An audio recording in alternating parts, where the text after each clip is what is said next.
ce bilan ultra positif, ce n'est pas vraiment ce que ressent la majorité des Américains, en tout cas si on se fie aux sondages réalisés en ce moment, puisque seulement 22% des Américains, un peu plus de 1 sur 5, seraient pleinement satisfaits de la présidence Trump. Alors personne ne conteste que le président républicain a bouleversé le pays en 100 jours.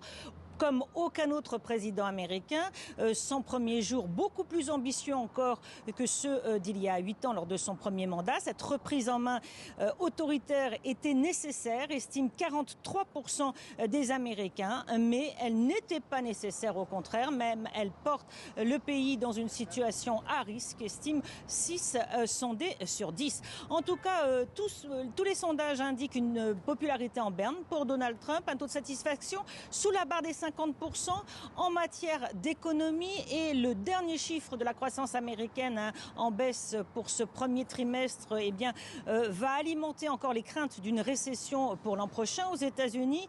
Moins de 50% aussi de satisfaction en matière de gestion du gouvernement fédéral, de politique étrangère et même son point fort, l'immigration. Alors est-ce que Donald Trump va pouvoir renverser la tendance? Est-ce que sa stratégie du choc et de la stupeur qu'il préconise, ça va payer à terme pour le pays?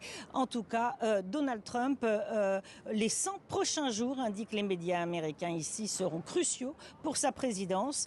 Un Donald Trump qui voit très peu d'opposition, à part quelques manifestations dans les rues, très peu d'opposition devant lui.